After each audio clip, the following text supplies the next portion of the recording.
Okay, you want to know how far the contamination has spread? This week, Richard Dawkins was disinvited from a science conference, the Northeastern Conference on Science and Skepticism. Why? Because he had the temerity to retweet this parody of Big Red and Dawa Man. Cause you are an Islamist and you are a feminist. We have so very much in common. I say Islamophobia, I say misogyny, I blame the Jewish media, and I blame the patriarchy. Big Red, for those who don't remember, was this woman. Thus minimizing their earning potential as their traditional marriages end. The assumption I'm reading fuckface. Rape culture is part of patriarchy. False rape accusations discredit rape victims, which reinforces rape culture, which is part of patriarchy. Because of superficial physical attributes is part of patriarchy. I don't know if you're noticing a theme. Patriarchy. And I blame the patriarchy. Yeah, you keep going.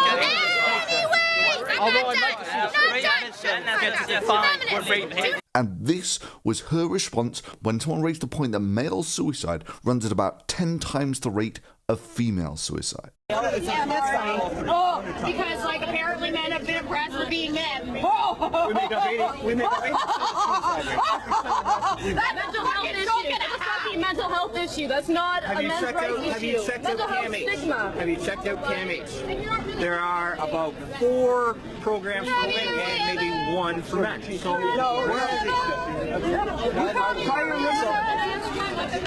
go down to the gravesite. What's his name here? Does somebody have a cup? It's not a men's rights issue, though. This is a mental health stigma issue combined with a... And Dawa Man, what do you expect? And after Richard Dawkins was disinvited, of course, the feminists were wetting themselves with delight. Well done, Nexus, for taking a stand and dumping the toxic sludge that is Richard Dawkins. Your move, Centre for Inquiry. And Steve Novella was quite clear of why he was deplatforming Richard Dawkins here, because he said that this song here wasn't satire. I say haram, I say problematic, you say everything's triggering, and you say everything's uncorrect. But it was spitefulness and childishness hiding behind satire. Well, Steve, bullshit. Yes, Steve, satire always seems spiteful and childish when it's tipping your sacred cows. So, for instance, how do you think the Catholic Church would view this Tim Minchin song? Fuck the motherfucker and fuck you, motherfucker. If you think that motherfucker is sacred, if you cover another motherfucker who's a kiddie fucker, fuck you, you're no better than a motherfucking rapist.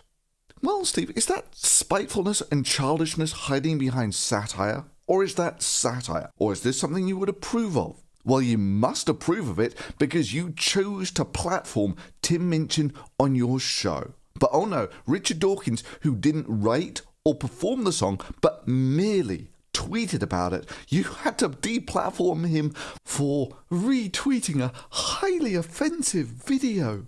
Jesus Christ, dudes, what the hell happened to you? Hitchens would have put you fainting couch losers in your place. Yeah, Hitchens knew the score. He could smell the, I find that offensive, the thin-skinned by design, the outraged about everything progressive, regressive moron brigade a mile off, and he would have given you the only argument you deserve. If someone tells me that I've hurt their feelings, I say, well, I'm still waiting to hear what your point is. Right. I'm very depressed how in this country you can be told, that's offensive, as if those two words constitute an argument or a comment. Not to me, they don't. And I'm not running for anything, so I don't have to pretend to like people when I don't. Right. Yeah, Novella's the latest to the drink the social justice warrior Kool-Aid party. And periodically, I still get people saying, but why do you make so many videos on feminism and social justice warriors? This is why. Because it gets Nobel Prize winners fired. Because it hijacks stories like mankind landing its first ever probe on a comet with, but feminists found his shirt offensive. Because it gets world-renowned science authors deplatformed. And just before we get the wailing of 1,000 offended feminists saying, but feminism is just about men and women being equal. That's why it's called feminism. Let me just be absolutely clear about this. I'm not doing this because of what you call yourselves. I'm doing this because of what you've done. You know, a ways back, there was this guy called the Internet Aristocrat, now back as Mr. Metacore. And he could see this, that we created these monsters in universities. It's related because academia, education, is corrupted and rotten to its core. In this workshop, teachers Rosemary Colt and Diana Reeves demonstrate how they teach white privilege and social justice theory to 8-year-olds. Welcome to Examining White Privilege and Building Foundations for Social Justice in the Elementary Classroom. There are issues that have faced us for decades. I'm not going to deny it. But you've got issues about funding and about curriculum. All right, and I know that one of the popular bitching fits over the last 10 to 15 years has been theists and atheists arguing about Darwinism and creationism being taught side by side. I get it, guys. I get it. It's a heated debate. You're both passionate about it. But let me tell you something to both of you. There is a much bigger fucking issue on the horizon. All right, the kids aren't even going to give a shit about creationism or Darwinism. All right, they're not going to have time to. They're going to be too busy, flagellating themselves because they're white or criticizing somebody else because they're white. The reason that you see CETA accepting this ridiculous form. Hi, my name is Paul Mabry, and I'm the president of the Cross-Examination Debate Association. Yeah! Clack, clack. Or CETA. I speak to you today on behalf of the Cross-Examination Debate Association Executive Council. Recently, CETA celebrated the conclusion of the college policy debate season with the CETA National Debate Tournament hosted at Indiana University in Bloomington, Indiana. I be having dreams of chocolate-covered watermelons, fried with filled chicken like pinatas, with little picking sons and daughters standing up in them with big sticks of aluminum foil. After 4 grueling days of competition, the team of Corey Johnson and Amina Ruffin from Towson University emerged victorious as the 2014 CETA National Champions. They say the nigga's always already queer. That's exactly the point. It means that the impact is that is an impact turn to the that. They defeated the team of Rasheed Campbell and George Lee Jr. from the University of Oklahoma. Aunt Jemima and Uncle Ben are standing in the corners of the room with the rifles pointed at the heads of the children. Don't shoot the children! I shout, don't shoot the children! Instead of spending the month since the CETA National Debate Tournament celebrating their victory and reflecting on their historic moment, they have been on the defensive. Stories have emerged attacking the champions from Towson and finalists from Oklahoma for their argumentative choices and style. I say the blacker the berry, the sweeter the juice. I say the darker the flesh and the deeper the roots. Coming to slave, the nigger in the space is not coming to production. What she keeps saying, how do you produce? What is it? What are you producing? I said the idea of producing is a bad thing because you're essentially producing for white society. When I'm identify how the nigger does not produce anything for white society, hence the 1AC and doesn't produce any type of white scholarship as identification how you tear down those functioning things. So to make it clear for you that black man is a victim stuff. We are saying that queer bodies are not able to survive, that it necessarily means that the body of the nigga is not able to survive. Now they say that the nigga can be oriented to no particular place in time, but it's still overdetermined by the narratives of the 1AC that foreclose the future for the nigga, which means that they are not even able to access the survival. I didn't get police. Bitches were afraid to go to the fucking bathroom. Now Marriott creates a few different impacts for lynching. First is deconstructing of the utopian political imagination, which is The reason that you see CETA accepting this ridiculous form of nonsense shit is because they have convinced themselves that debate is a white thing, and that if you don't adhere to the white thing, that's good, because white people have privilege. So going in and attacking debate itself rather than tackling the subject you're talking about, that's like meta. That to them is just genius. They love it. These attacks on Towson, Oklahoma, and others in our debate community are motivated by racism and fear. These attacks are reprehensible, despicable, and must not be tolerated. CETA is unlike any other competitive forum. It uniquely enhances students' research. Y'all say by taking restrictions off of wind and solar, that will impact colonialism, or better yet, impact warming and climate change. Argumentation. Bring back the U.S. almost certainly become involved in the U.S. technical government's response to these attacks may signal of displacement.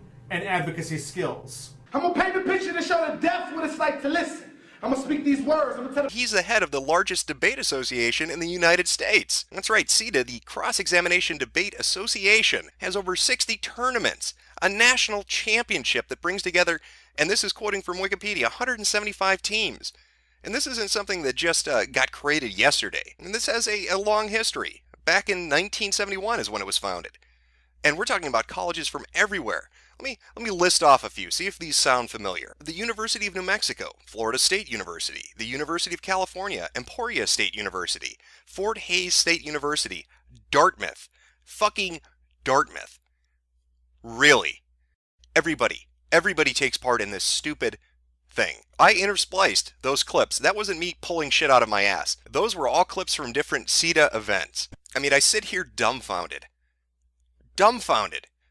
that the institutions which are supposed to provide higher learning, which are supposed to prepare you for a future profession, that are supposed to give you the knowledge to look at our history and our economy and our society and, to educate you and to make you better people and to more, make you more well-rounded. These are the people promoting this. That is, he could see that this was a bigger threat than things like pseudoscience and creationism. Safe Space University, where we pretend that differing opinions simply don't exist. Sign up today and receive your very own set of personalized blinders, so your worldview can remain unchallenged, no matter where you go. Yeah, sure, things like creationism are distractions, but fundamentally they don't stop academic work from going forwards. They don't get your Nobel Prize winners fired.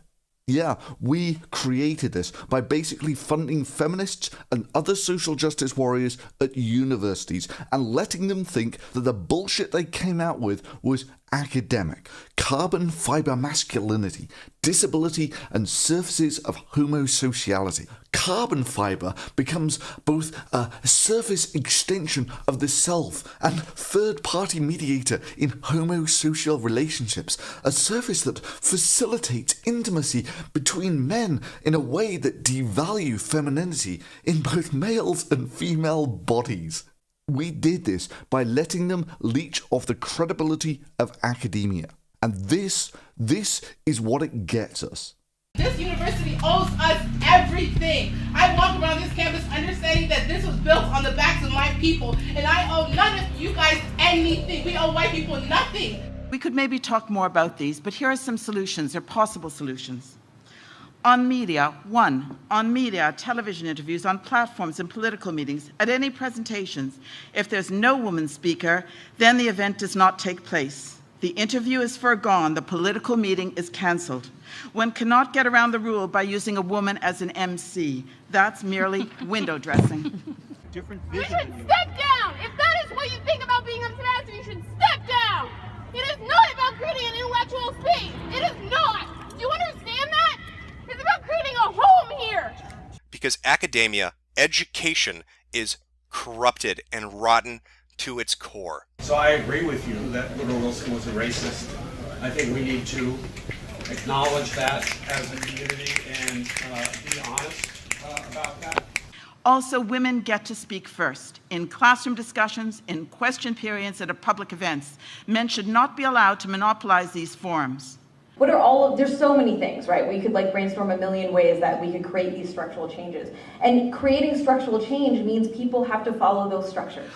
I think that I'm doing this right now in my classrooms, in the management department.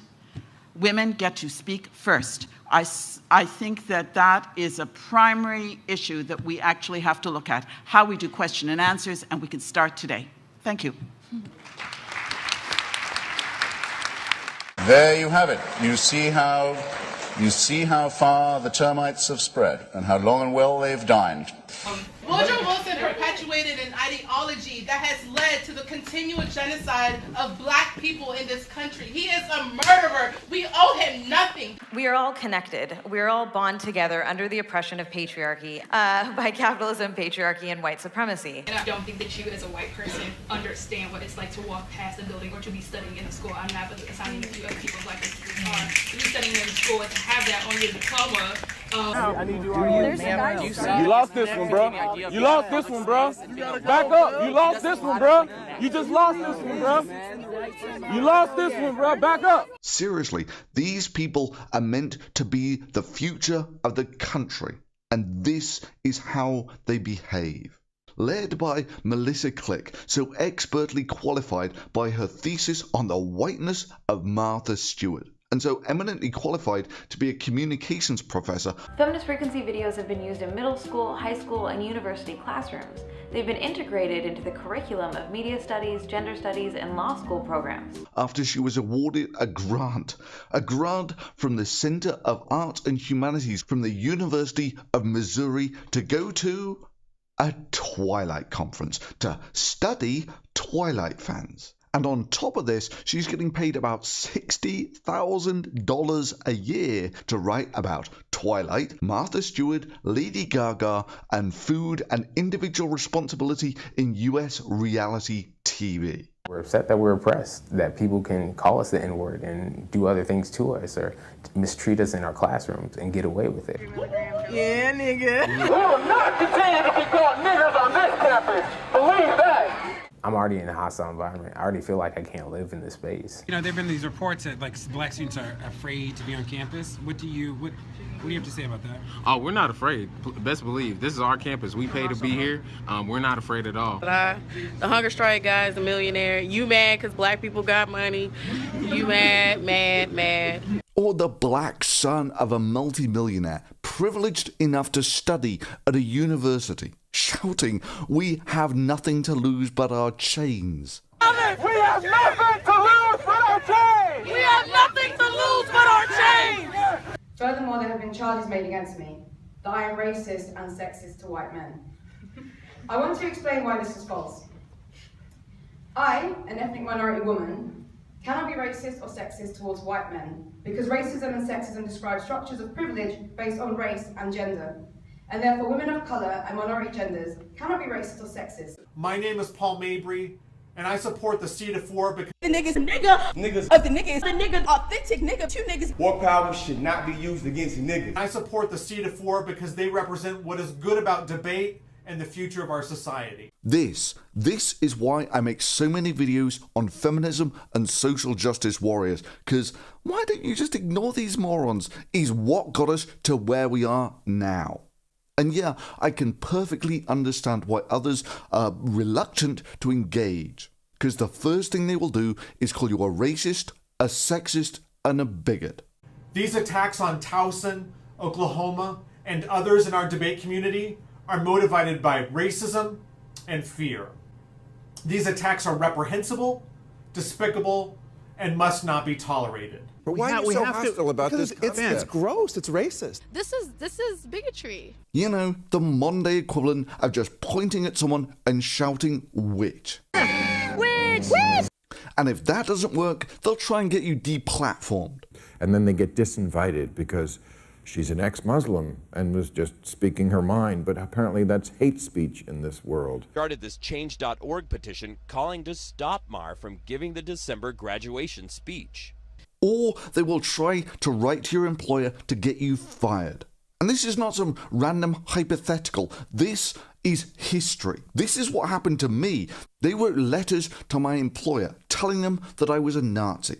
People decide they're going to start a letter writing campaign, or they're going to people en masse are going to contact his employer. I spoke as an employer and I said effectively he is besmirching their reputation and that they should basically give him the choice of either continuing to do these kinds of videos or continuing to be a scientist. If you fucking lose your job, that's on you. If I lose my job for deciding to go online and have a message, that's not the person's job or fault that tried to fucking contact my employer. That's your fucking fault. And honestly, my guess would be currently at about 50% of American universities, ostensibly the heart of academic inquiry in America, they would have succeeded in getting me fired. On university campuses, the principle of free speech, when I think that the old university I went to, University of California at Berkeley, the free speech movement in the 1960s, what a betrayal we're seeing now. Campuses all over the Western world, all over America and Britain, are denying people the right to come and speak at campuses. If you can't speak your mind on a university campus, where can you? If people are determined to be offended, if they will climb up on the ladder, balancing it precariously on their own toilet system, to be upset by what they see through the neighbour's bathroom window, there's nothing you can do about that. And when you're around super sensitive people, you cannot relax and be spontaneous because you've no idea what's going to upset them next. And that's why I've been warned recently, don't go to most university campuses, because the political correctness. And hell, I hate to think what it would be like for people in jobs where there is no expectation of protection of academic freedom. I'm an employer. If I had a young man who was doing the shit that Phil Mason is doing, and I mostly hire young men, I'd can him. I mean, damn, these munchkins got Nobel Prize winners fired. They got university chancellors to step down. Yeah, I can quite happily see why academics might well be justifiably worried about taking on such monsters. Yeah, there are risks to taking on monsters. But fundamentally, if no one does it, it's just going to get worse.